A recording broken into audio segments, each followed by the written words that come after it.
Gracias por acompañarnos el día de hoy. Soy Ayrton Jorge Páez y a nombre de la Dirección de Coordinación de las Oficinas Regionales de PROM Perú y la Asociación CEMPA, les damos la más cordial bienvenida a este webinar denominado Una nueva mirada a la ruta del barroco andino. Esta ruta, año tras año, nos da brindando un poco más de información sobre el arte colonial y las hermosas muestras arquitectónicas de las cuales está conformada, ¿no? Antes de iniciar con el webinar, quiero comentarles que PROM Perú cuenta con oficinas regionales cuenta con 44 oficinas en diferentes regiones del país. Muy recientemente se inauguró la oficina de Moquegua, que es la más nueva de esta lista. Y en esta se brinda información y asistencia a los turistas, así como asistencia técnica a las empresas vinculadas al sector turismo en cuanto a la promoción de la actividad como tal. En la región de Cusco contamos con 4 oficinas abiertas en este momento. La primera de ellas justamente en la Plaza de Armas, en la esquina de esta con la calle Loreto, dentro de la Capilla de Loreto, al costado de la Compañía de Jesús. La segunda en Machu Picchu Pueblo, dentro del edificio de la Dirección Desconcentrada de Cultura Cusco, al costado de la ex boletería. Asimismo, tenemos 2 puntos más dentro del aeropuerto Alejandro Velasco Astete de la ciudad. Uno en el hall principal y un segundo punto en la sala de llegadas, ¿no? Tenemos, lamentablemente, un punto que todavía no está abierto, que es el Traveler Point del BCP, el cual desde el inicio de la pandemia ha permanecido cerrado. Asimismo, quiero indicarles que al finalizar la disertación que vamos a escuchar a continuación, vamos a dar un espacio para realizar las preguntas que ustedes vean por conveniente. Para ello, les pedimos que en el chat que tienen al lado derecho del webinar puedan colocar sus nombres completos, así como el nombre de la institución, asociación a la que pertenecen, de modo que la respuesta se pueda brindar de una manera mucho más amena y más personalizada. Dicho esto, quiero presentar a la primera de nuestras expositoras el día de hoy, es la doctora Diana Castillo Cerf. Ella es investigadora postdoctoral en el Instituto de Investigación y Conservación de Patrimonio de la Universidad de Ingeniería y Tecnología del Perú, UTEC, arquitecta de profesión con maestría en arquitectura en la especialidad de conservación de monumentos. Es doctora en Historia del Arte por la Universidad Nacional Autónoma de México. Su desempeño profesional está orientado al estudio, investigación, protección y conservación del patrimonio cusqueño. Ha realizado publicaciones sobre el patrimonio industrial del Cusco de principios del siglo XX, los vínculos entre el patrimonio inmaterial y el edificado a través de las fiestas tradicionales andinas, y sobre la arquitectura virreinal religiosa, con atención en los artesonados de la zona andina. Su tesis doctoral aborda la materialidad y tecnología de la escultura virreinal cusqueña. También ha realizado diversas investigaciones vinculadas a la ruta del barroco andino. Actualmente participa en un proyecto financiado por el Banco Mundial y Prociencia Concitec para el estudio histórico, artístico y técnico material de los retablos cusqueños de época virreinal. Asimismo, esta tarde nos acompaña José Andrés de Leo. Él es arquitecto también, con estudios de maestría y doctorado en Historia del Arte por la Universidad Nacional Autónoma de México. Sus principales líneas de investigación son los estudios de retablos virreinales cusqueños y la platería hispanoamericana. En el 2011 fue premiado con la medalla Alfonso Caso otorgada por la UNAM por mejor tesis de Historia del Arte. Ha sido profesor de la Universidad de La Salle y la Universidad San Antonio Abad del Cusco. También trabajó por 14 años en el proyecto de catalogación de bienes artísticos virreinales del Instituto de Investigaciones Estéticas de la UNAM. Actualmente es investigador del Centro de Investigación y Conservación del Patrimonio de la Universidad de Ingeniería y Tecnología del Perú, bajo el auspicio del Banco Mundial y Prociencia Concitec. Dicho esto, damos la bienvenida a Diana y José Andrés para que puedan hacer presente su disertación. Gracias, Ayrton, por la presentación. Y bueno, mientras Andrés coloca la presentación, buenas tardes a todos los que se han podido conectar al webinar. Gracias por darse un tiempo y acompañarnos hoy. Quiero agradecer a PROM Perú por siempre brindar los espacios para difundir nuestro patrimonio. De igual manera a MINCETUR, también a la Ruta del Barroco Andino por la confianza en nuestro trabajo y su constante apoyo también a la investigación. El día de hoy vamos a presentar las nuevas guías de visita. Están realizadas en formato digital y corresponden a cada uno de los templos que componen esta ruta. Para los que aún no han disfrutado de recorrer estos lugares, pues la visita generalmente va a iniciar en el Templo de la Compañía de Jesús en Cusco, para después hacer un recorrido hacia el Valle Sur, ¿no? A unos 45 kilómetros de la ciudad se ubica la capilla de la Virgen Purificada de Canincunca, y después regresará a Cusco visitando los otros dos templos, el del poblado de Huaro y la famosísima iglesia de Andahuaylas. También en el recorrido, además, van a poder ver una serie de atractivos como conjuntos arqueológicos. Ahí tenemos el de Tipón y el de Piquillacta, así como un paisaje natural que rodea toda esta ruta y una variada gastronomía. Lamentablemente hoy amanecí con mucha fiebre y al parecer se me volvió a pegar este bicho del COVID que no nos deja. Igual no quería dejar de estar con ustedes, pero Andrés será a cargo de gran parte de esta presentación. Gracias, Andrés, y perdón. Y yo estaré apoyando puntualmente y contestando también vuestras preguntas. Pues bien, les dejo con Andrés. Hola, ¿qué tal? Espero que se me escuche bien. Pues bueno, nada, esperando que se recupere pronto Diana, y bueno, lamentable que no la puedan escuchar como ella suele hacer estas presentaciones conjuntas. Hay muchos que ya la conocen y que, bueno, saben el entusiasmo que le pone precisamente a este tema, que es un proyecto que se volvió también personal para ella, ¿no? El estudiar y procurar esta ruta desde el punto de vista de la historia del arte y de la conservación del patrimonio, ¿no? Bueno, quiero unirme a los agradecimientos por toda esta organización, también de la Ruta del Barroco Andino, pues por la confianza que también siempre nos tienen ante este tipo de propuestas. Bien, la idea de estas guías es que tengan acceso, popularizar más esta información a todos los guías de turistas, pues sobre todo, pero también a todas estas personas que se van interesando en esta ruta y que están, si no próximas a visitarlas, pues que crezca la necesidad por visitar esta ruta, y también aquellas personas que ya se encuentran en los templos puedan acceder también a esta guía virtual, ¿no? Una de las formas en las que se puede acceder a esta vía es desde sus computadoras u ordenadores en donde están ahora viendo esta presentación, o sus celulares, en dos opciones, ¿no? Entrar a la página de la ruta del barrocoandino.com, todo junto, y hacer clic en Planea tu visita. O en la página principal, si bajan un poco, verán esta sección de la ruta y van a hacer clic en este enlace. Se les abrirá esta página, verán la misma gráfica, el mapa que presentó Diana de la ubicación de los templos, y aquí es donde verán una serie de links que los van a ir redirigiendo hacia estas guías. La idea de estas guías,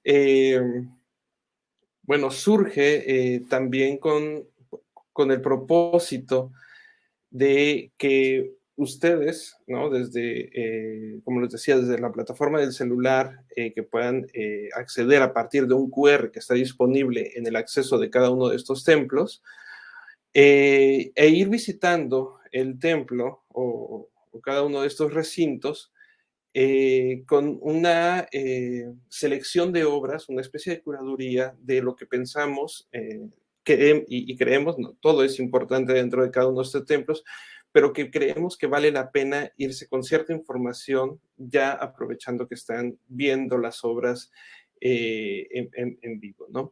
Entonces, la idea es que estas guías, si las pueden consultar ahorita y ya conocen el templo, pues regresen a estos templos, regresen a estos recintos con esta nueva información y darles nuevas lecturas o lecturas que quizás no tenían en la primera vez que fueron a estos templos, ¿no?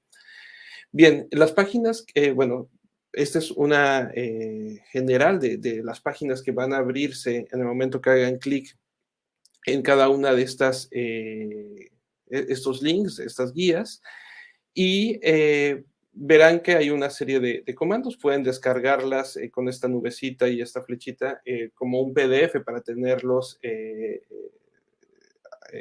disponible, ¿no? Offline. Y bueno, una lupita para acercarse a las imágenes o al texto, si lo creen prudente. Y bueno, esta opción que hace básicamente la pantalla más grande para que tengan un full screen, ¿no? Ahora bien, hemos tratado también de que estas guías también no solamente quede en un público de los guías de turismo o el público local o hispanohablante, ¿no? La hemos hecho traducciones al inglés y al francés para que puedan ser también pues difundidas dentro de un público más amplio, ¿no? Y tenga un impacto más grande. Bien, empezamos con la Compañía de Jesús. Cada uno de estas guías tienen una, bueno, la página de créditos y tienen un índice donde podemos ir observando, digamos, ya un listado de las obras que nosotros fuimos viendo, ¿no? O seleccionando para su disfrute y su mayor comprensión, ¿no? Damos un panorama general del templo, del edificio, panoramas históricos sobre quizás el primer templo que se hizo, en este caso, en la Compañía de Jesús, el segundo templo, que es el que ahora vemos, y vamos dando datos históricos, ¿no? Esta es una guía no descriptiva, no es una guía que van a narrar o describir lo que ya ustedes estarán viendo cuando hagan su visita, sino es una guía que va a apuntar hacia información peculiar, ¿no? Información puntual como fechas, como nombres propios, pero también algunos aspectos que nos puede llevar a disfrutar mejor estas imágenes, estas pinturas, estas esculturas y estos retablos, ¿no? Como por ejemplo, bueno, este recorrido por los lienzos del Sotocoro, que bueno, para quienes ya lo conocen y para quienes no, quizás ya han visto pinturas, la famosa pintura del matrimonio de Beatriz Clara Goya, ¿no? La ñusta, la princesa de Perú, con Martín García de Loyola, quien es sobrino, o bueno, era sobrino de San Ignacio de Loyola, y que era gobernador de Chile, ¿no? Al mismo tiempo, en el mismo espacio, si ustedes voltean, digamos, dentro del mismo Sotocoro, van a ver una imagen o una pintura muy parecida a lo que veíamos anteriormente, ¿no? Esto habla del diálogo que hay entre pinturas, ¿no? Aquí vemos de una manera anacrónica, ¿no? Dos matrimonios más, ¿no?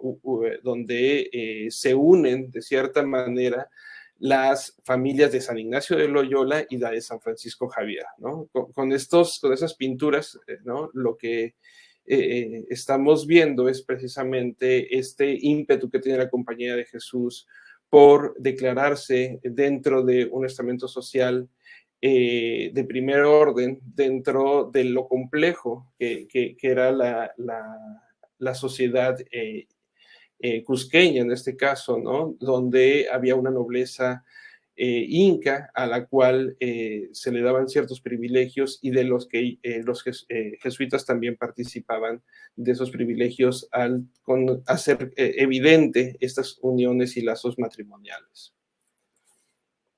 Bien, no queríamos también dejar de notar la colección de pinturas de Marco Zapata, una colección de pinturas que se hicieron poco tiempo antes de las pinturas que más se conocen de él, que son las de la Catedral de Cusco. Y bueno, es un repertorio de la vida de San Ignacio, ¿no? Que va a pasar por varios momentos y alegorías del santo, y que nos va a hablar también de la importancia de la búsqueda de artistas de primer orden del momento, ¿no? Si está un personaje que posteriormente pintará en la catedral, ¿no? Que está pintando para la Compañía de Jesús.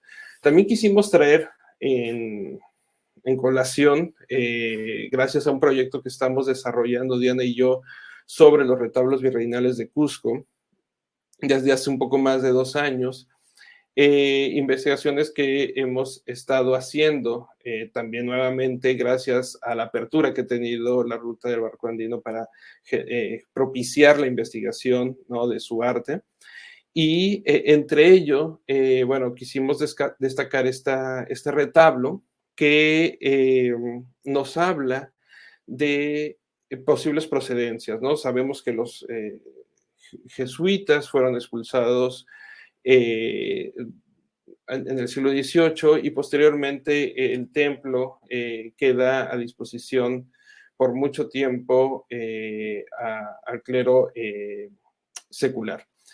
En ese sentido, posterior ya en el siglo XVIII, a la lamentable destrucción que tuvo el convento de San Agustín de Cusco, algunas de las obras, como dicta la tradición, pasaron al templo de la Compañía de Jesús, ¿no? Un poquito como almacén, ¿no? de arte. Y entre estos, bueno, podemos ver este retablo, es un retablo, ¿no? De una factura que quizás no se hace evidente una data de finales del siglo XVIII, sin embargo, gracias a unas imágenes de reflectografía de infrarrojos que pudimos hacer a una de sus cartelas que estaban veladas, pudimos leer parte de una inscripción, ¿no? Que hace referencia al prior Pedro de Nolasco Lezama, quien fue en su momento prior del convento de San Agustín, ¿no? Y que mandó a pintar este retablo entre 1813 o 1818. Entonces, tengamos datos como estos que sin duda van a ir enriqueciendo pues la experiencia de la visita. También hacemos o apuntamos sobre algunos retablos que sí sabemos que estuvieron en la Compañía de Jesús y que no son de los que pertenecen al convento de San Agustín, como es este retablo de la Concepción, y otros más que están dentro del transepto y que también, bueno, van a hacer juego o que estarán relacionados con el retablo principal. Perdón, mi internet creo que está un poquito lento y está, no se dio bien la página, una disculpa. Vamos a ver esto. Bueno, cuestiones técnicas. Bien, este retablo que se presume como el más alto del Perú, y efectivamente creo que hasta el momento, bueno, no tenemos registro de uno más alto, pero bueno, tenemos datos de su factura, datos de su dorador, ¿no? Que nos van a dejar entrever la importancia que va teniendo esta pieza, ¿no? O esculturas como estas, ¿no? Del mismo modo que venían piezas de San Agustín, el desaparecido hospital o templo del hospital de San Andrés, también llegaron obras al templo de la compañía, ¿no? Son el caso de estas dos esculturas que se ha dicho o se ha mencionado mucho de ellas en la bibliografía, del cual no tenemos una autoría certera. Algunos hablan de un Diego Quispe, que no es Diego Quispe Tito, que el pintor. Otros dicen de Melchor Guamán, y algunos otros, bueno, más aventurados hablan de artífices como Mesa, etcétera, ¿no? Sin ningún sustento, ¿no? Bien, hay otras piezas que sí hacen más evidente su procedencia, ¿no? Como es estas indulgencias que vienen del Hospital de Jesús, ¿no? Porque lo dicen literalmente en su inscripción, y hablan, pues bueno, de indulgencias plenarias, ¿no? Hay quien ruegue por la paz y la concordia entre los príncipes cristianos, etcétera, ¿no? Que nos hablan precisamente también de las preocupaciones y de la importancia que va teniendo el hospital de San Andrés en su momento, ¿no? Y otra de las pinturas que creo que llama mucho la atención a los visitantes, no es desconocida por la bibliografía, sino que quisimos traer, ¿no? También a colación, es una pintura de la Virgen Inmaculada que tenemos en la sacristía, que es esta, con un jeroglífico que va combinando esto, ¿no? Imágenes con texto para aludir a una, en este caso, a una estrofa escrita en el siglo XVII y que, bueno, se trae a colación en una copla, digamos, que se trae a colación a la Virgen Inmaculada, ¿no? Que quiero leérselas, no me las sé exactamente, y dice: todo el mundo en general, a voces, reina escogida, diga que sois concebida sin pecado original, ¿no? Entonces, si se la aprendieron, aquí dice todo el mundo es el mundo sobre el que está la Virgen en general, a voces, ¿no? Bueno, aquí hay un ángel como alentando la voz, es reina, una reina, escogida, ¿no? Escoger una rosa, y ya no me acuerdo qué decía, diga que sois concebida, evidentemente una inmaculada, sin pecado original, ¿no? El pecado, pues, como un dragón.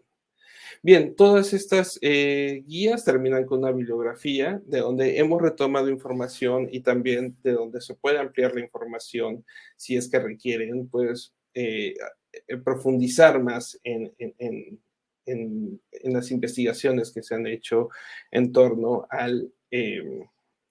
los templos, ¿no? Bueno, de ahí vendrán ya las versiones en inglés y posteriormente en francés, ¿no? No me quiero detener mucho.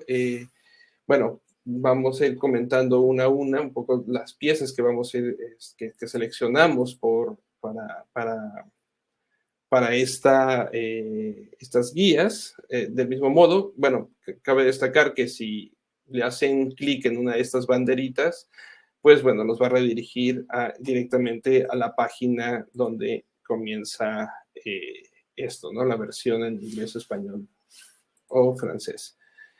Nuevamente, la misma organización. Y destacar, quizás nada más como invitar a los que no conocen todavía estos templos, mostrarles algún pasaje rápido de estas páginas para que se vayan bueno, entusiasmando para ir. Esta es la capilla de Canincunca, que ya decía Diana que era la más alejada de esta ruta turística y que se encuentra en medio del camino, ¿no? En medio del camino real que se dirigía de Cusco hacia el Potosí, y se encuentra en una elevación de este camino entre dos poblaciones, ¿no? Entre Huaro y Urcos, muy próximo a la laguna de Urcos. Y lo que destaca de esta capilla, que es una capilla que bueno, cada vez se va poblando más el contorno, pero bueno, es una capilla que mucho tiempo estuvo aislada de cualquier elemento urbano, ¿no? Estaba dentro de este paisaje natural.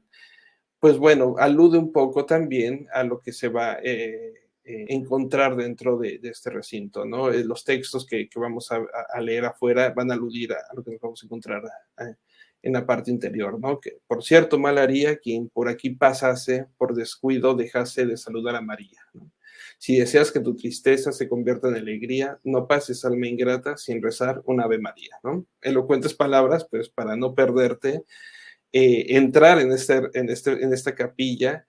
Y nosotros traemos a colación la idea de un pequeño joyel, ¿no? Es una capilla muy pequeña, pero la comparamos como un pequeño joyel que eso, ¿no? Que resguarda elementos preciados, ¿no? Y para guardar, desde el punto de vista metafórico, elementos preciados, ustedes los joyeles que conocemos, ¿no? Los joyeles, las cajas que resguardan joyas preciosas, pues las se forran en su interior para que se preserven estas joyas, ¿no? Del mismo modo, esta capilla, de una manera representativa, se va a forrar con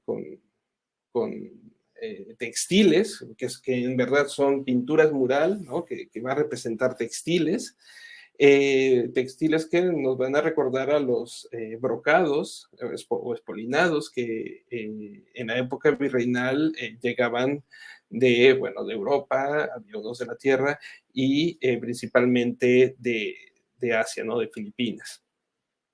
Y bueno, vamos a encontrarnos estas representaciones, otras más que van a hablar un poco del lugar que tiene la capilla dentro del espacio, que, como les decía, alejada de las áreas urbanas, y representaciones en la parte superior de la pintura, ¿no? Representaciones de anacoretas, ¿no?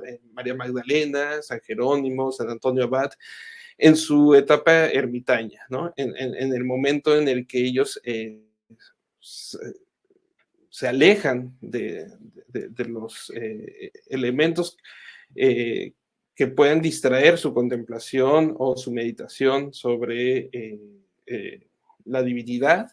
Y del mismo modo, ¿no? Esta capilla nos puede ofrecer este espacio, ¿no? Alejarnos de la mundanidad, ¿no? De la vanidad que la sociedad puede aturdir en la concentración para la meditación. Pues del mismo modo, ¿no? Estas representaciones nos van a otorgar, pues, un espacio propicio para todos estos viajeros que llegan a estos espacios, ¿no?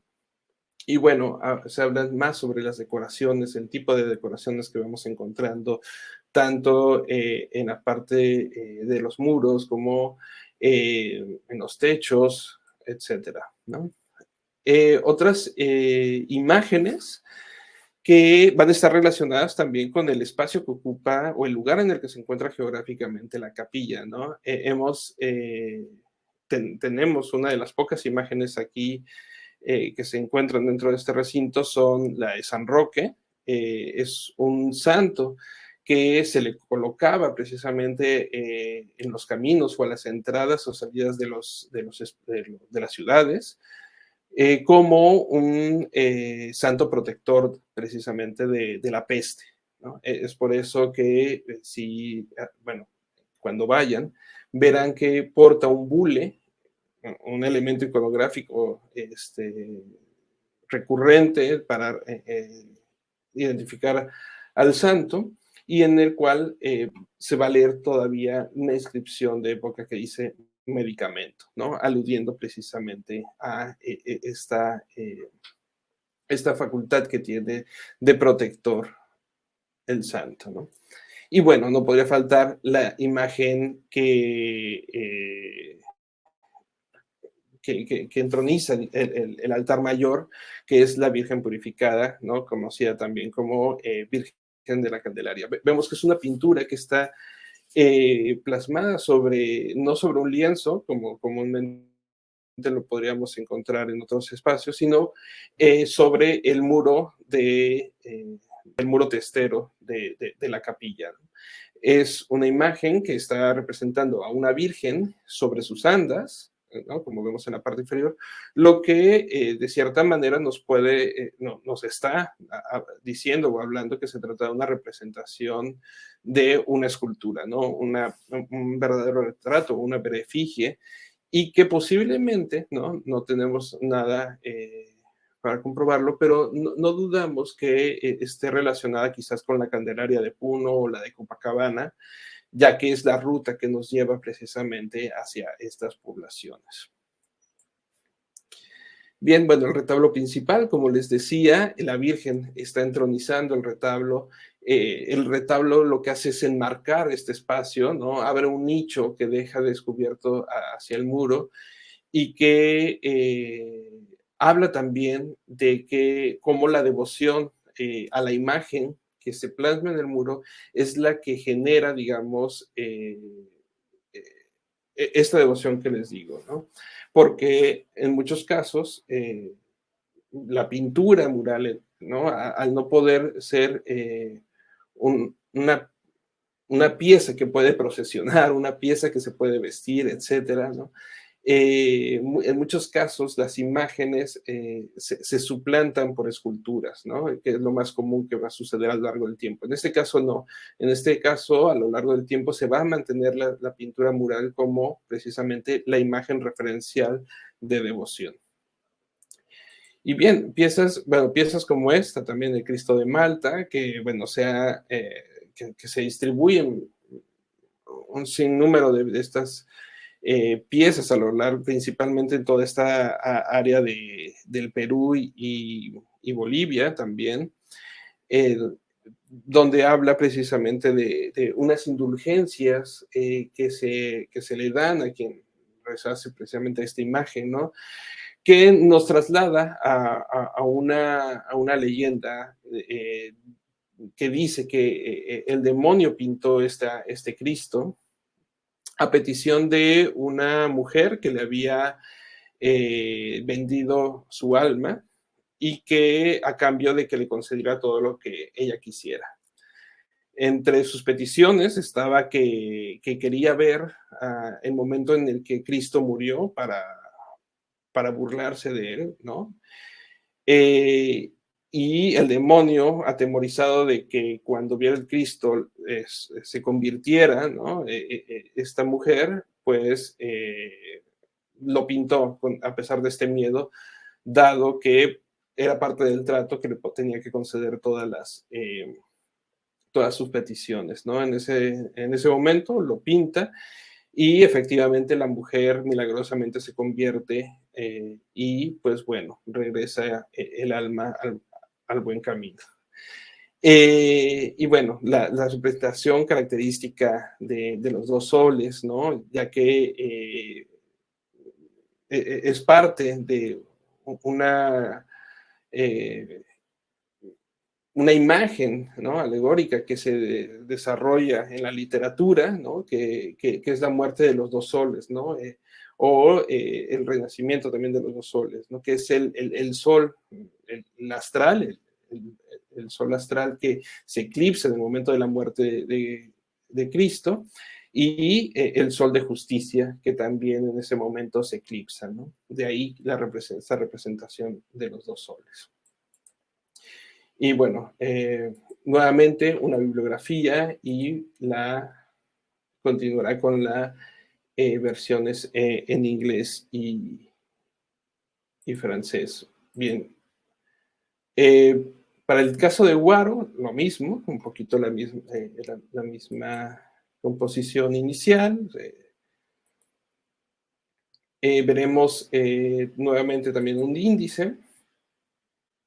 Y bueno, datos o vistas que quizás nunca hemos podido observar o simplemente intuir, ¿no? Cuando llegamos a este atrio de Huaro, en el que vemos un diseño a partir de elementos pétreos, de cantos rodados, de color natural, ¿no?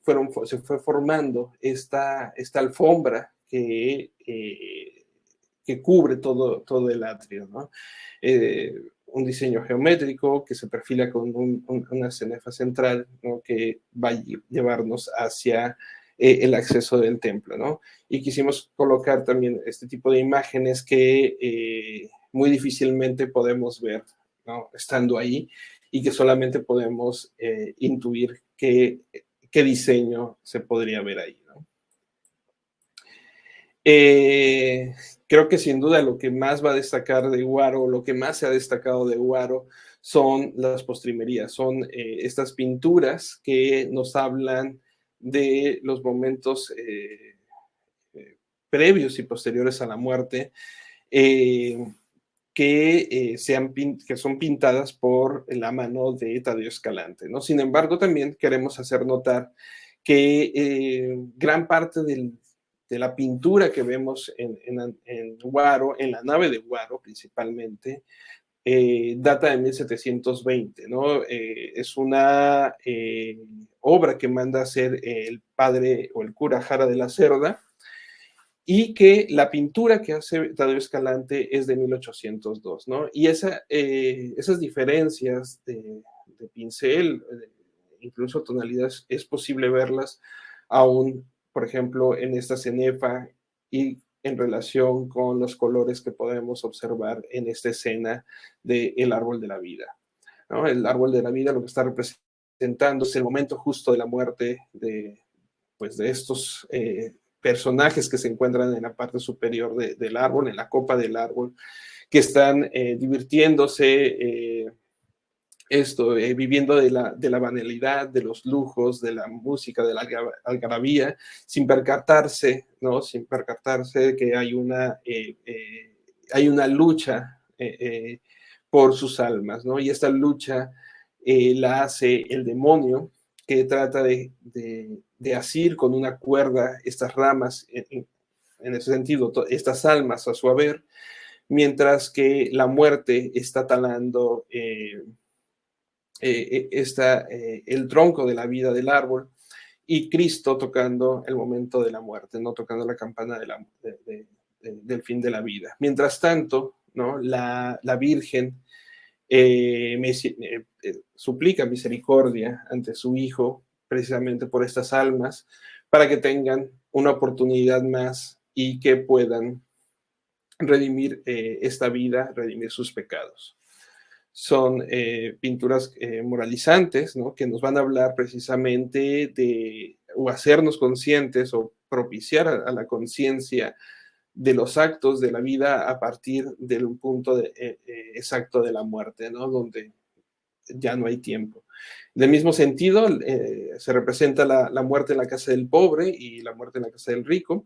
En este caso, bueno, es una escena que se desarrolla de cierta manera en una representación de la plaza de Cusco. Podemos ver en la parte izquierda la Compañía de Jesús, el Colegio de San Ignacio, aquí la característica torre del Templo de la Merced y el Templo de San Francisco en la parte de la derecha.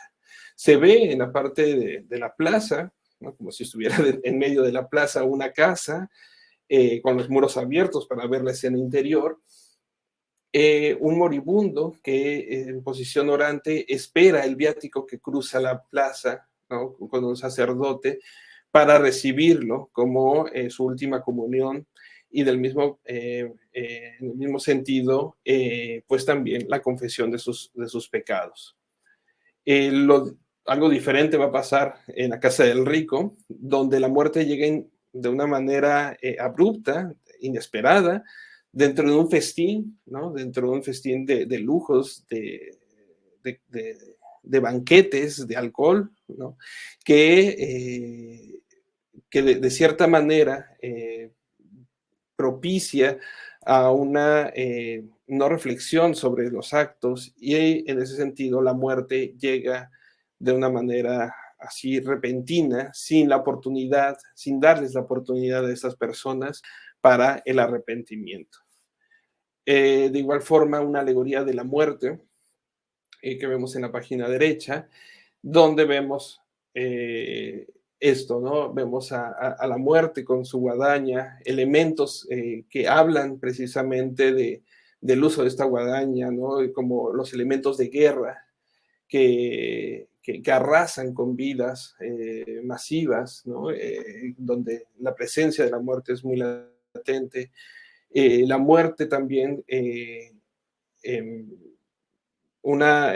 con una cuna al lado, ¿no? Y señalando hacia arriba, diciendo que no es ella, sino es un designio de más arriba, un designio divino de llevarse las criaturas o infantes. La fragilidad de la vida representada por el Homo Bula, ¿no? Que es este angelito que sopla unas pompas de jabón, ¿no? Que hacen o son alegorías precisamente de la fragilidad de la vida, etcétera. Bueno, moribundo, acechado también por la muerte y acechado también por el demonio en un momento de confesión, ¿no? Para redimir sus pecados. Bien, también están las partes buenas, no todo está tan mal. Es la idea del paraíso, ¿no? Representaciones de santos, de santas, mártires, etcétera, que, bueno, son premiados con esta palma de la victoria que, ¿no? Surgen de esta palma precisamente que está sembrada al centro del paraíso, esta palmera, perdón, que está sembrada al centro del paraíso, que es esta palmera que se inclinó ante la Sagrada Familia en la huida de Egipto para darle sus dátiles y que pudieran alimentarse la Sagrada Familia de ellos. Y en recompensa, ¿no? Esta palmera se va al centro del paraíso y que con sus palmas serán premiados como cada uno de los santos y santas en el martirio, ¿no? Después de su martirio, como un significado del triunfo de su llegada al paraíso, ¿no? Y bueno, hay más representaciones. Bueno, el juicio final, ese es el momento en el que vemos a un Cristo justo, ya no tan misericordioso, ¿no? Con sus saetas en la mano, dispuestas a lanzarlas a la humanidad. Y bueno, las puertas del infierno, que es las fauces de Leviatán, la resurrección de los muertos, las puertas al cielo, la extracción de las almas del purgatorio, etcétera. Y bueno, quizás uno de los más característicos es las pinturas del infierno, que bueno, podrán identificar aquí una serie de pecados, ¿no? Desde también una serie de personajes, ¿no? Que no por el hecho de las condiciones sociales, civiles, etcétera, o religiosas que tenga cada personaje, están salvos de caer en estos espacios.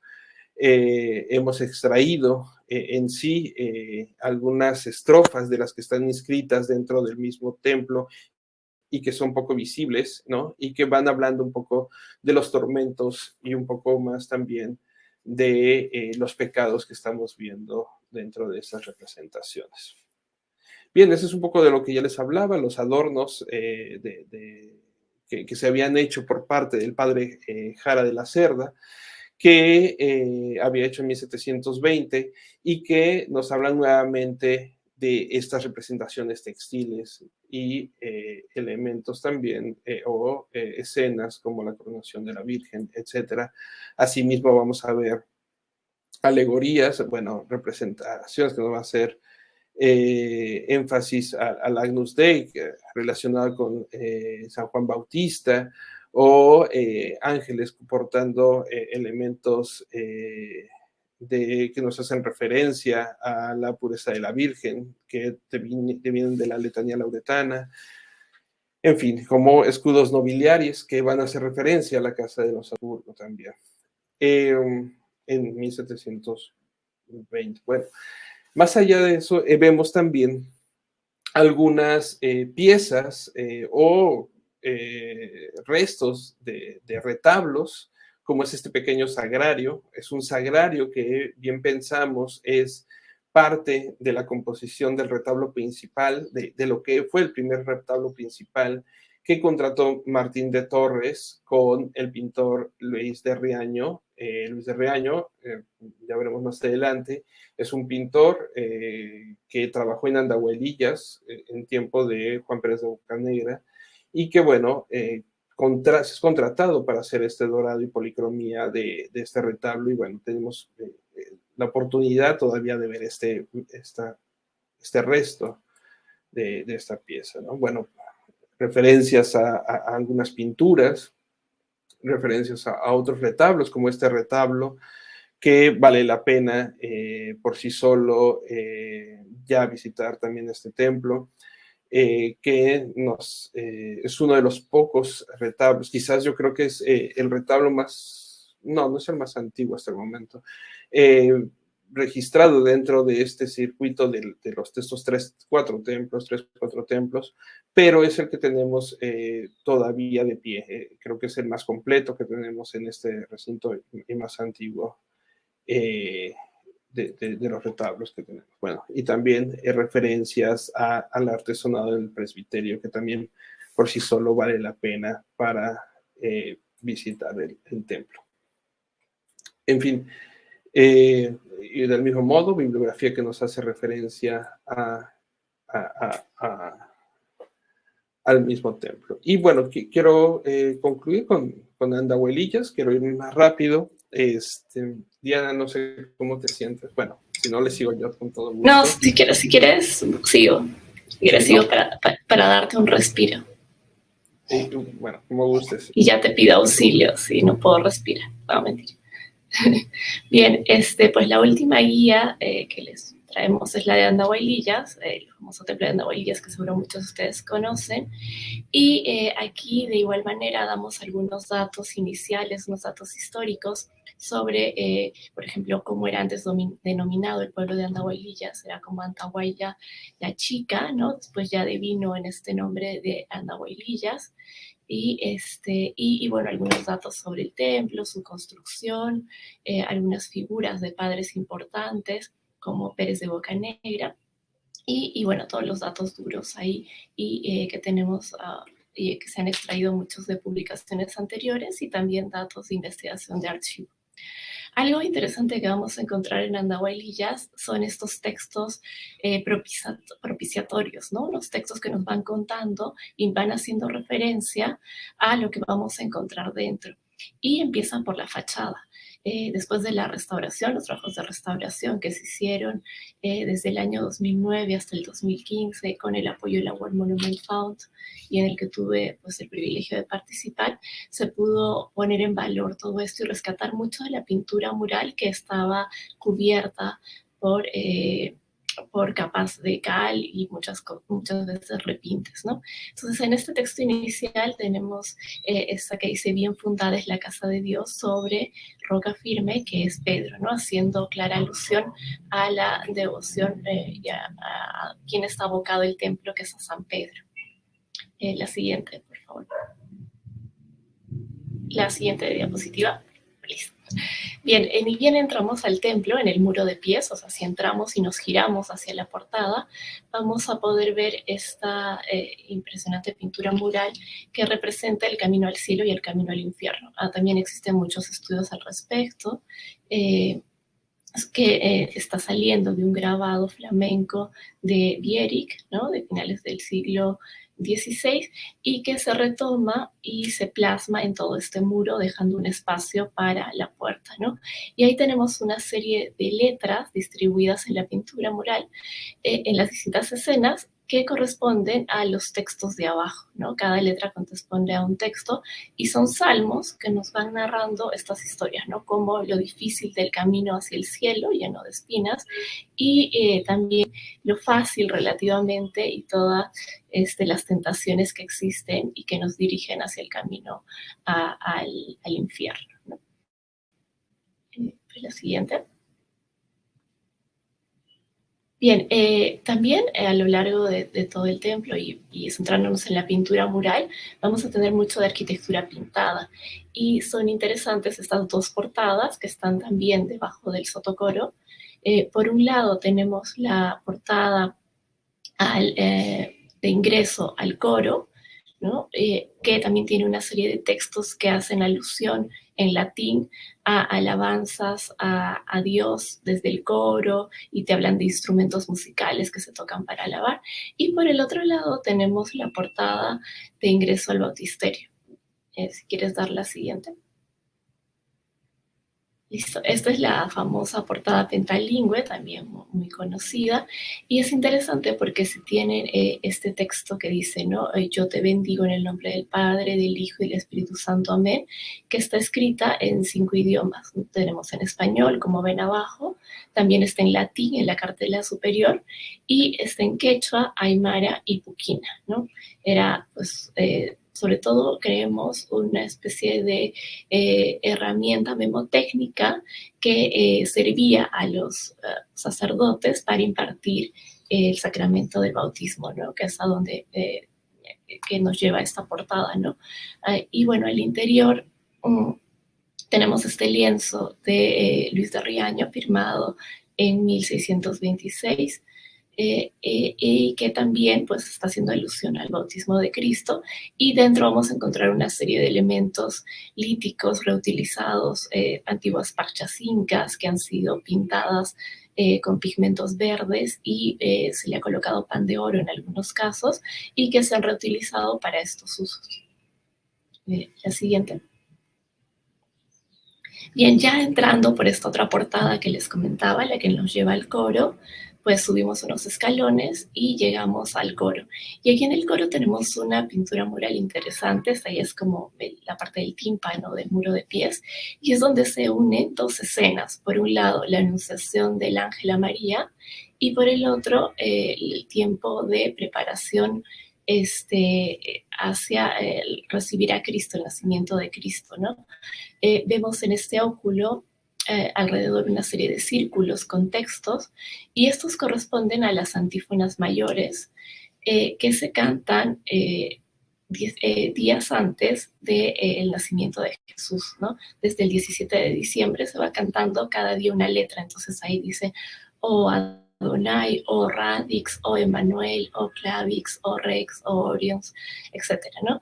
Y cada día se cantaba uno en el coro, y tiene que ver, y este íntimo diálogo con esta etapa de esta escena de la anunciación del ángel Gabriel a María, ¿no? Que vemos ahí.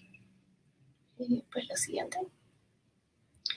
Ya bajando en la nave y siguiendo bien, seguimos revisando un poco la pintura mural, nos vamos a encontrar a lo largo de toda la nave una cenefa, ¿no? Tanto en el muro del Evangelio como de la Epístola, con motivos diferentes ornamentales, como estas sirenas de 2 colas, estas cornucopias que nos hablan de la abundancia, una serie de pájaros picafrutos también con clara seña eucarística, ¿no? Y unos medallones que simulan ser una especie de cueros recortados, que los ven así como entorchados, y en cada uno de estos medallones una serie de santas mártires, que las tienen ahí también identificadas, pues que se ha podido investigar, y que las distinguimos por los atributos que llevan, ¿no? Está desde Santa Polonia, ¿no? Que fue torturada a golpes y lleva un diente en una pinza ahí, ¿no? Santa Margarita con un dragón fluvial, etcétera, ¿no? Y ahí vamos a tenerlas, y todas ellas van como en una especie de procesión al encuentro con María, que vamos a ver más adelante, que es una imagen que está encima, que la ven ahí, ¿no? Está encima del arco triunfal, y es como una representación recurrente que lo encontramos sobre todo en pintura mural, pero de época medieval, ¿no? Y que se retoma en este templo, posiblemente es en el siglo XVII.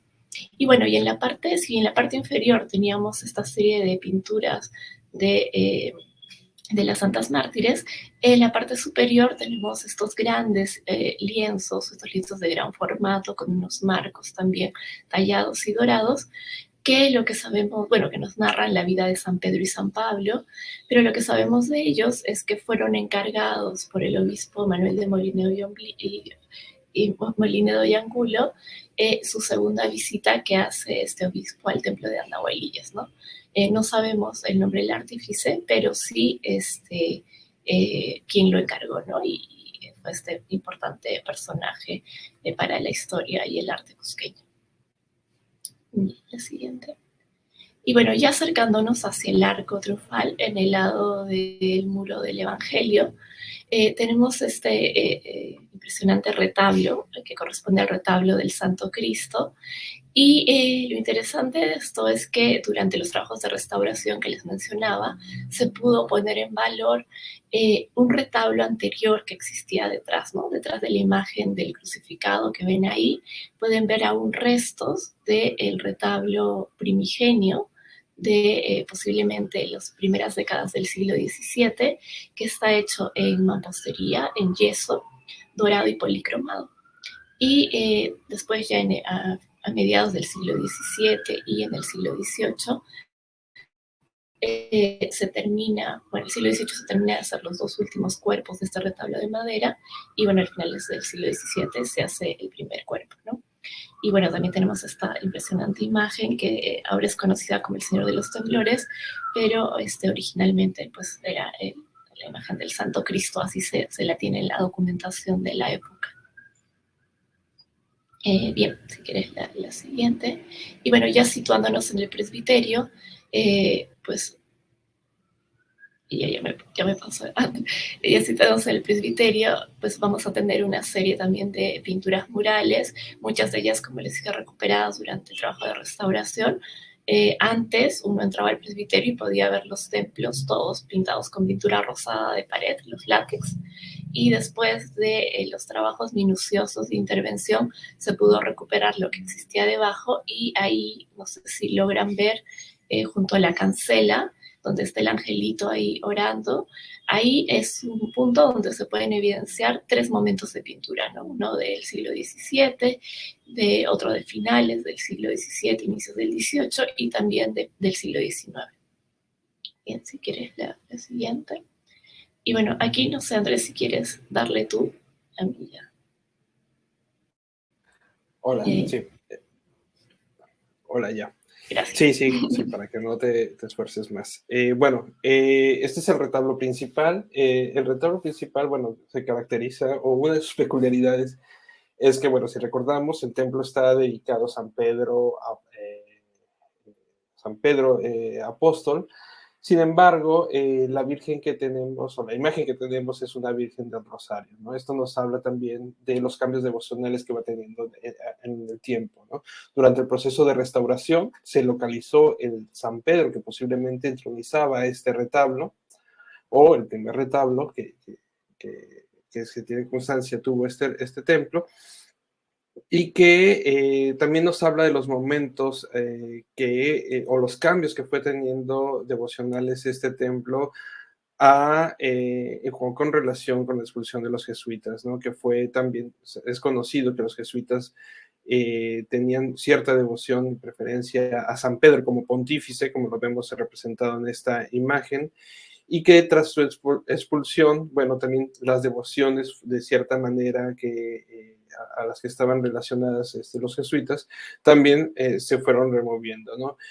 En su momento, tras la expulsión, llegaron los dominicos a administrar este templo y es que se entroniza la imagen del Rosario, de la Virgen del Rosario, por excelencia dominica, ¿no? Y es como lo vemos actualmente.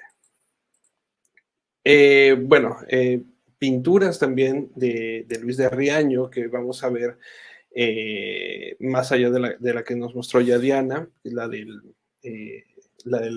Bautisterio. Este San Miguel es una pintura que estaba en un retablo pintado en la nave del templo y que ahora está exento, y que, bueno, también nos habla de este movimiento o estos cambios que va atendiendo también dentro del mismo templo las obras y van cambiando también sus devociones por eso mismo, ¿no?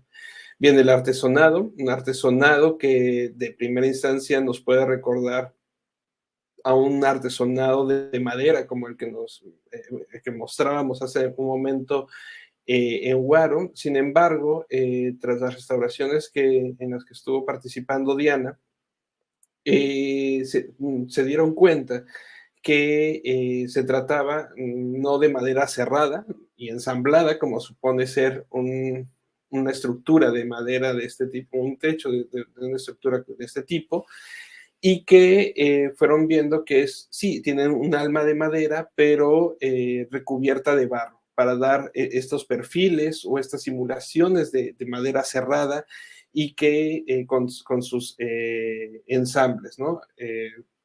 Sí, esto evidentemente no se ve por la parte posterior, la parte superior, que está cubierta con las tejas, ¿no? Y que fue en el proceso de restauración que se encontró este hallazgo, ¿no? Parte también de los descubrimientos que se hicieron fue esta decoración que vemos en esta línea, que son tiaras papales con las llaves cruzadas de San Pedro, que hacen o aluden precisamente a el pontificado, ¿no? A San Pedro como pontífice, y que fueron cubiertas posterior, como comentábamos, posterior a la expulsión de los jesuitas también, tratando de borrar estas devociones. Bueno, aquí unos detalles que hacen de una manera, van profundizando en ello. Esculturas, bueno, este es el tema de Diana por excelencia. Bueno, es que bueno que prendiste tu cámara para no. Sí, si quieres lo explico rápido. Ok. Sí, bueno, quisimos colocar estas dos esculturas, esta y la del niño de Praga que vamos a ver en la siguiente página, y en realidad es parte de la investigación que hice para mi tesis doctoral y creí que era importante pues darlas a conocer de mejor manera y incluirlas en esta guía.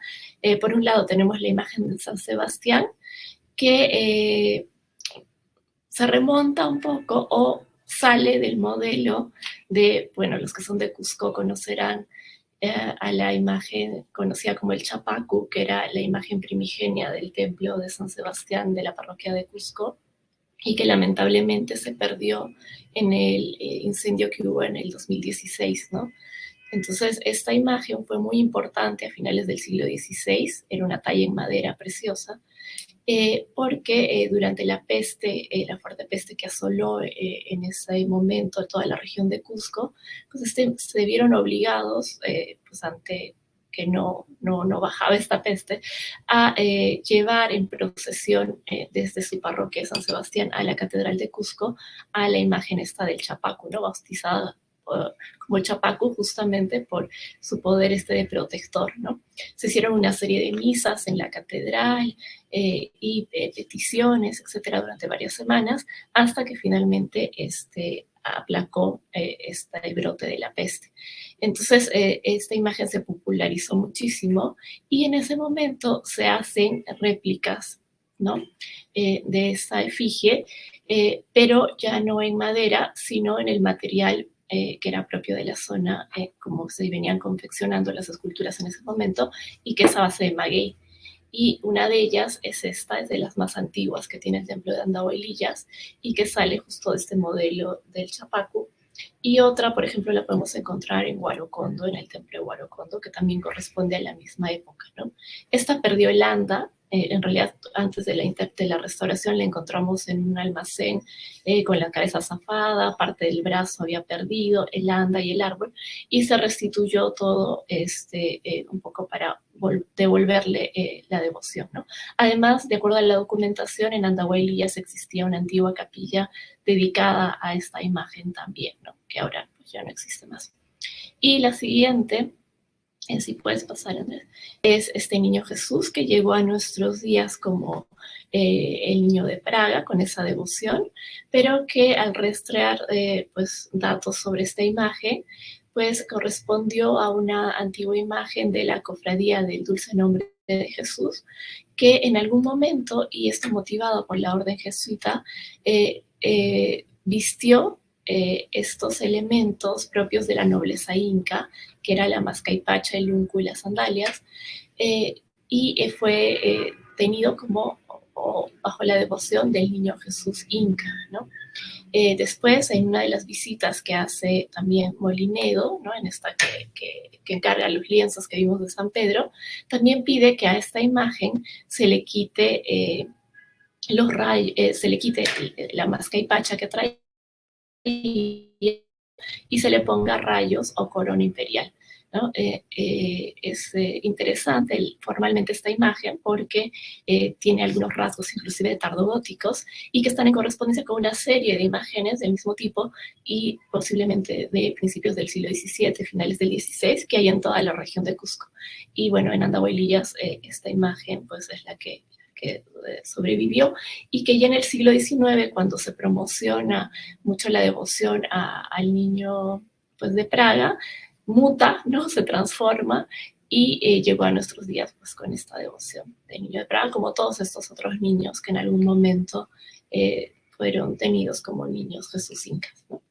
Y bueno, ahí pues, finalizamos con esta presentación. No sé si quieres añadir algo, Andrés.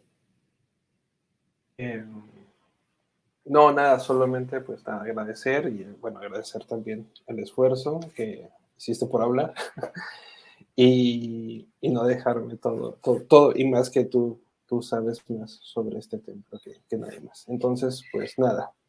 Sí, de repente pues Gracias sí, podemos contestar algunas de las preguntas. No sé si Ayrton las lee o las voy contestando. Tú me dices, Ayrton, sí. Sí, bueno, muchas gracias antes que todo a Diana, como dice Andrés, por el esfuerzo de haber que has puesto para poder compartir también el conocimiento que tienes. Se nota el empeño que le pones a la labor que desarrollas. Así que Diana, Andrés, muchas gracias por la ponencia. Ahora, sí, efectivamente vamos a dar lectura a algunas preguntas que nos han dejado los participantes en el chat. No sin antes agradecer a todas las personas que se han dado el tiempo para poder estar con nosotros. Hemos visto que se ha conectado gente de Lima, Cusco, de La Paz, Bolivia, de Ciudad de México, de Berlín, de Bogotá. Así que muchas gracias a ustedes por ser parte de este evento. Dicho esto, vamos a pasar a leer algunas de las consultas que nos han dejado. La primera consulta es de María José. Ella pregunta, ¿con cuántas pinturas cuenta la Capilla Virgen Purificada de Canincunca? Bueno, en realidad no muchas. Las pocas que podemos encontrar están ahora en la sacristía y necesitan de intervención. Son alrededor de unas 8 pinturas, si no me equivoco, y el resto están en el retablo principal, que ahí creo que es de la vida de San Juan, ¿no, Andrés?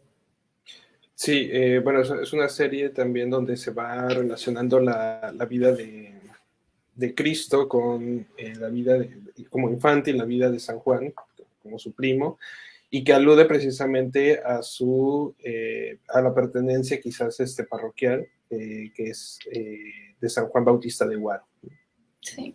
Ahora, pues sí, en Guaro en realidad tenemos, ahora que recuerdo, una serie de pinturas sobre la vida de la Virgen que en origen pertenecían a Canincunca, pero que por resguardo, ¿no? Por la seguridad y todo, se llevaron a Guaro, pero en origen pertenecen a Canincunca.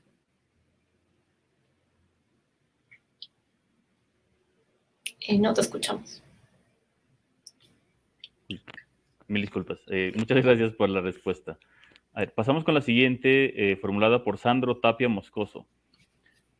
En la última conferencia que participaron por la llegada de los jesuitas a Cusco, mencionaron que los retablos tienen entre 94 y 95% de oro puro en el pan de oro y el restante 4 o 5% tiene plata. Si nos podría ampliar un poco al respecto, por favor. Sí, si quieres voy, Andrés. Sí. Sí, como les comentó Andrés, nosotros estamos en un proyecto pues financiado por Concitec, Prociencia y el Banco Mundial, justo en UTEC, en Universidad de Ingeniería y Tecnología, estudiando justo desde la parte material los retablos. Y como mencionan, pues mostramos un poco los resultados de estos análisis y hicimos pues extrajimos varias muestras de los recubrimientos de pan de oro para analizarlas tanto con RFX como con microscopios de barrido electrónico, y salieron pues sí un grado de pureza de 95-96%, y el resto, la aleación que encontramos fue plata, ¿no? El porcentaje restante fue plata y no así cobre, ¿no? Entonces lo que nos habla, que en algunos casos es posible encontrar cobre, pero por lo menos en los de la Compañía de Jesús que analizamos, pues no, solo se ha encontrado esto, y nos habla pues de esta calidad de pan de oro, ¿no? Además de la documentación también que respalda esto, porque tenemos documentación muy temprana de finales del siglo XVI, donde se está contratando 3.000 panes de oro, ¿no? Para recubrir parte de las obras que se están haciendo en el antiguo templo de la Compañía de Jesús. Ok, muy interesante el dato. A ver, vamos a pasar a la siguiente pregunta. La formula Gracie Elvira Vargas Machaca. Bueno, y creo que esta pregunta ha sido reiterada en el chat. ¿Dónde se pueden conseguir las guías? Solo para recapitular lo mencionado al inicio de la ponencia. Ok, bueno, lo comentamos en el inicio de la ponencia. Para los que no pudieron o alcanzaron a ver el inicio, tienen que ir a la página de la Ruta del Barroco Andino, que es rutadelbarrocoandino.com. Y bueno, me voy a permitir quizás compartir mi pantalla y para que no listo, bueno, nada. Es en rutadelbarrocoandino.com. En esta página, bueno, perdón en internet. Bien, en donde dice planea tu visita, en esta parte superior, hacen un clic y posteriormente van a encontrar una serie de botones que los va a dirigir a cada una de los templos. En este caso, San Pedro,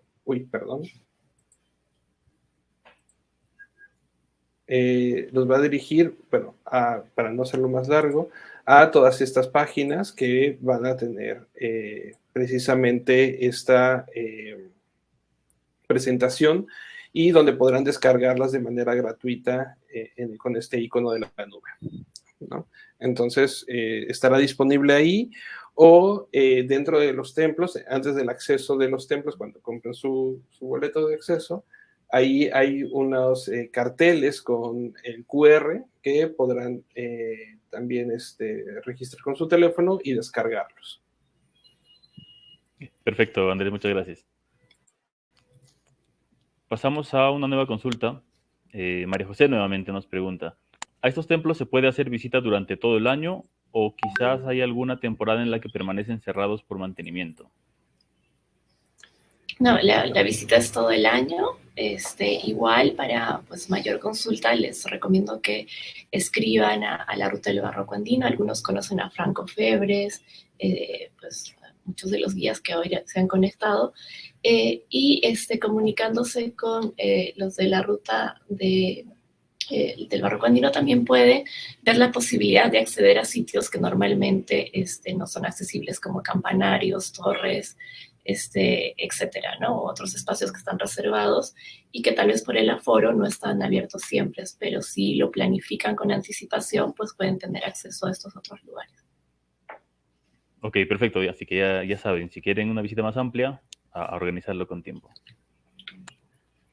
La siguiente pregunta la formula Sandro Tapia Moscoso. Juan Pérez de Bocanegra, ¿a qué orden religiosa perteneció? ¿Quieres contestar eso? Sí, pues en realidad era de la orden terciaria, era franciscano. Y claro, él va a estar en Andahuaylas hasta aproximadamente 1630, ¿no?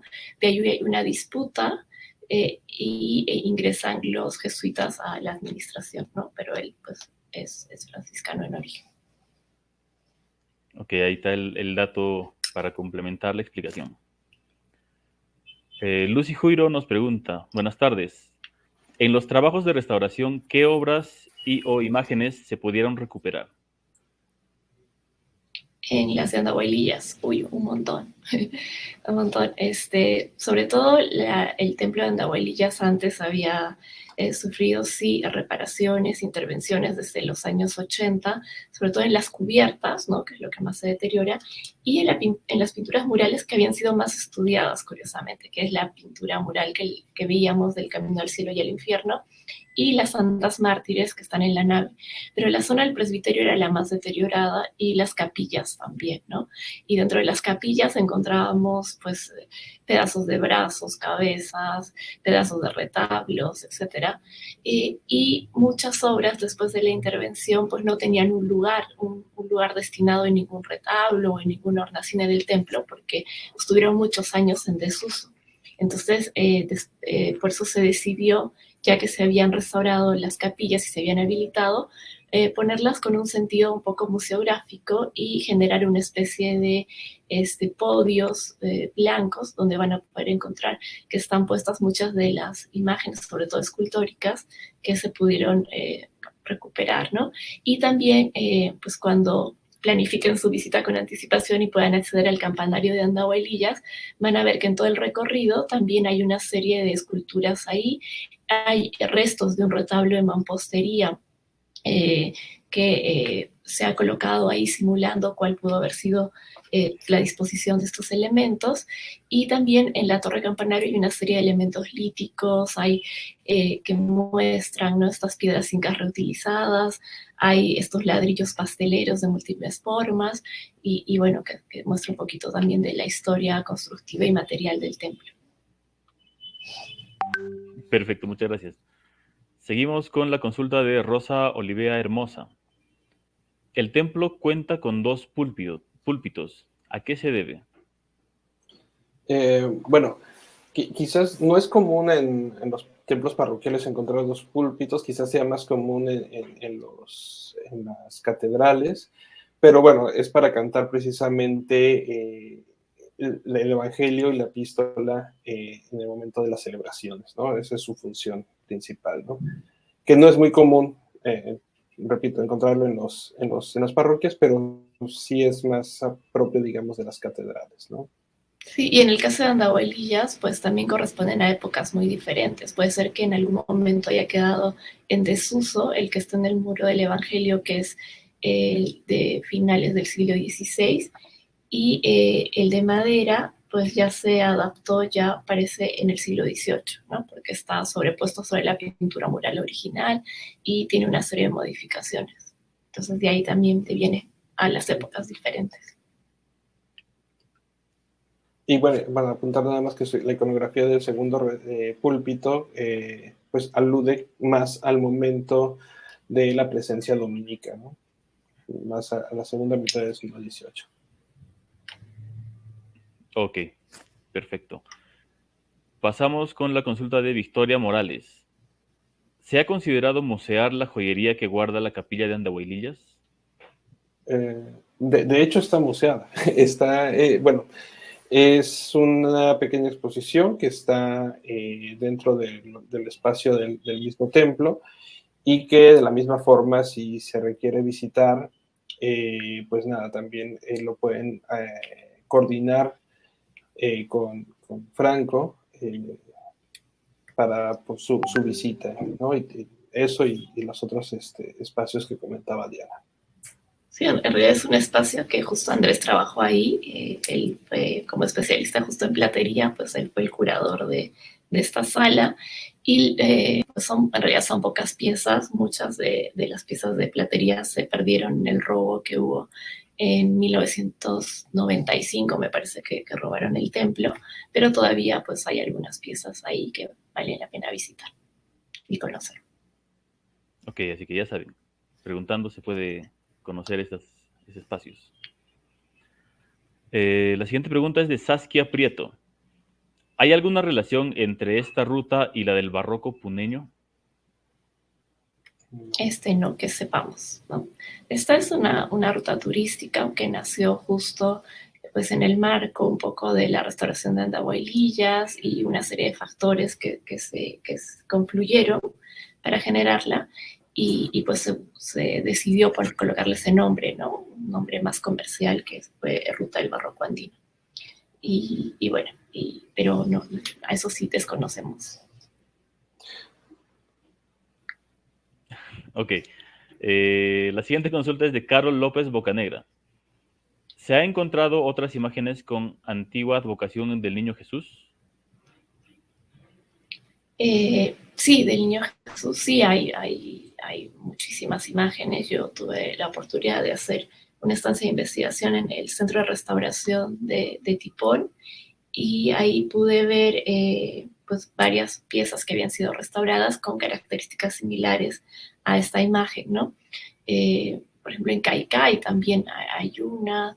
Había una antigua imagen que pues ya no la he visto más, que estaba en el Museo Regional de Cusco también, que tenían la característica de tener el pelo así dorado y cubriendo las orejas y estos rostros como redondeados, ¿no? Entonces, sí, por lo menos se ha rastreado alrededor de unos 35 o 36 niños en la región de Cusco. Ok, muchas gracias. Pasamos a la consulta de Jordan Celestino. Buenas noches, una consulta. ¿Podría explicarnos con más detalle la conexión entre los cantos y los círculos por nombres de O Adonai o Emanuel en la pintura de la Anunciación? Andrés, ahí tú eres. Bueno, los días previos a la Natividad de Cristo, a la Navidad, es su octava, digamos, se hace una serie de celebraciones. Entonces, estas antífonas se tienen que cantar, ¿no? Una cada día previo a la Natividad de Cristo. Y hacen referencia también a la Virgen de la O, ¿no? La Virgen de la O es aquella Virgen que está encinta, que está a punto de dar a luz y de cierta manera también, pues, son cantos de adoración precisamente que están relacionados al linaje de Cristo, a Cristo como Dios, Cristo como Salvador, ¿no? Al que nos va a redimir, ¿no? O salvar, digamos, de los pecados, etcétera, ¿no? No sé si con eso de manera concreta contesto. Ok, perfecto. Muchas gracias, Andrés. La siguiente consulta es por parte de Rebeca Sandoval. Perdón, Alejandro Vargas. Las antífonas mayores no tienen el orden colocado en la pintura mural de la Anunciación. Les agradecería ahondar en el tema. No tienen el orden. ¿Cómo no tienen el orden? Bueno, no sé a qué se refiere, perdón. Bueno, quizás si puedes formular más ampliamente tu pregunta y... ¿A cuáles se cantan el 17, por ejemplo, o el 18, ¿no? Entonces hay que entender que es como un círculo, ¿no? Y también algo que llama mucho la atención es cómo se ha aprovechado la luz que emana de este óculo, ¿no? Para simbolizar también tal vez al Espíritu Santo que está entrando por ahí a fertilizar el vientre de María, ¿no? Y lo interesante es el juego de estas dos escenas, ¿no? La Anunciación y esto que mencionaba Andrés.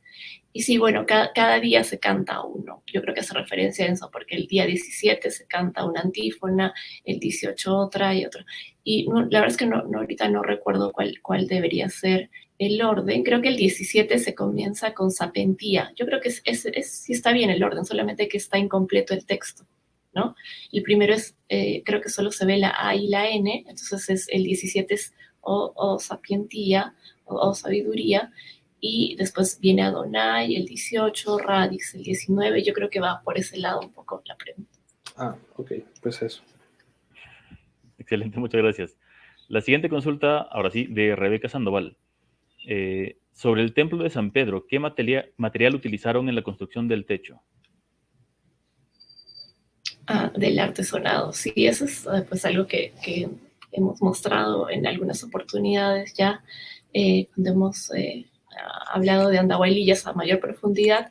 Y sí, lo interesante fue que justo a raíz de los trabajos de restauración pudimos verificar que el artesonado de Andahuaylillas en realidad no es de madera, como les decía Andrés, ¿no? De madera cerrada, como normalmente suelen ser estos artesonados, sino que está hecho básicamente de barro, ¿no? Es una cesta construida con cañas de curcur atadas con unos delgados rollizos de madera que soportan la estructura y luego todo recubierto con barro. Son más o menos entre 7 y 10 centímetros de barro. Y por fuera se puede, como si fuera casi un horno de Huatia, ¿no? Los de Cusco entenderán mejor como es un horno de Huatia. Y por dentro vemos pues esta maravillosa pintura que existe y cómo con el barro inclusive han tenido el cuidado de formar estos ángulos para que parezca que fueran maderas aserradas y formar esas lacerías y esas crucerías propias de los artesonados mudéjares, ¿no? Pero es básicamente barro. Es un mortero particular, extraído propio de la tradición de hacer este tipo de morteros en la zona andina, que entre los elementos que pudimos distinguir que tenían era pues una serie de tierras, arenas, mucha arcilla, pero también cactus, ¿no? Baba de cactus, del famoso jabacoyay o gigantón, pelo animal, ¿no? Pelo de camélidos y también algunos trazos de pelo humano, ¿no? Y la caña, la paja brava, pero solo parece las puntas de la paja utilizaron y parecían haber estado golpeadas, ¿no? Para que tengan mayor sujeción, ¿no? Y haber soportado la gravedad tantos años ahí en el presbiterio. Perfecto, muchas gracias. Pasamos a la consulta de Giancarlo Flores. ¿En qué parte del templo de San Pedro se encuentra el lienzo del arcángel San Miguel? En el presbiterio. Inicialmente estuvo en la nave, en un espacio destinado a él, en un retablo pintado. Y bueno, no sabemos exactamente en qué momento pasa el presbiterio, pero bueno, ahora lo pueden ver ahí en el presbiterio. Perfecto, muchas gracias.